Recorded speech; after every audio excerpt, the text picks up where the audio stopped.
My name is Mira. I grew up in a quiet, small town where the morning prayers seemed to breathe life into every street corner. My family wasn't wealthy, but we lived a life defined by simplicity and truth. My parents were strict, deeply religious people. Since I was a young girl, they whispered a truth into my heart that a woman's body and soul are a sacred temple.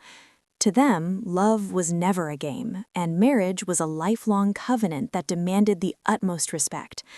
I carried those teachings with me for 25 years, like a hidden treasure.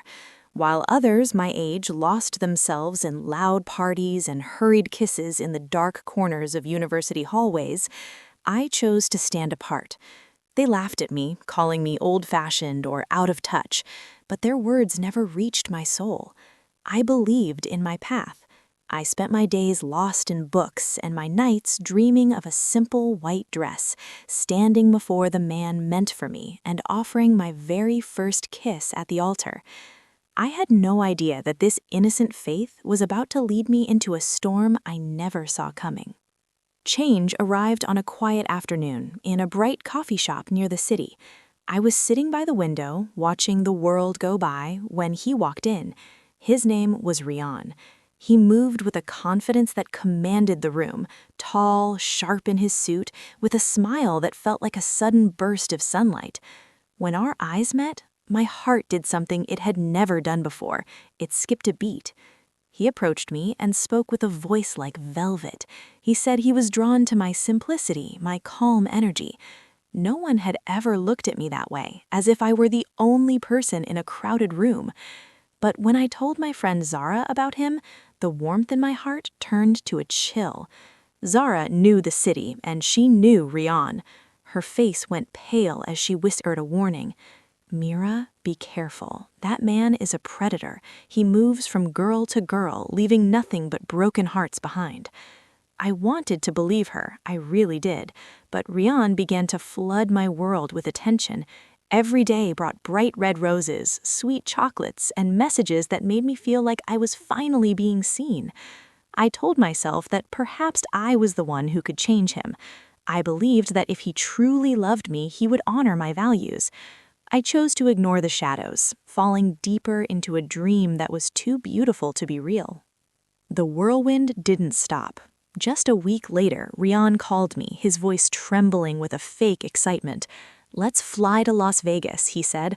"I don't want to wait another second to call you my wife." My heart raced. It wasn't the church wedding I had dreamed of, but I was blinded by what I thought was love. I said yes.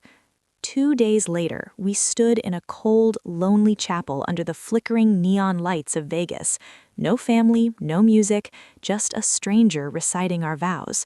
When he kissed me and whispered, "Now you are mine," I thought my life had finally begun. But as soon as the door of our hotel room closed, the mask fell. Rian became a stranger. He didn't look at me with love. He looked at me with boredom. He drank until dawn, ignoring my presence. The next morning was the coldest of my life. Rian stood by the door, his eyes empty. "I want a divorce," he said, as if talking about the weather. "You're too simple, Mira. You don't fit in my world." With those words, he shattered my soul into 1,000 pieces. He walked out, leaving me on the floor in my simple white dress, a bride of only 10 hours, abandoned in a city of broken dreams. Returning home was not a sanctuary, it was a second prison.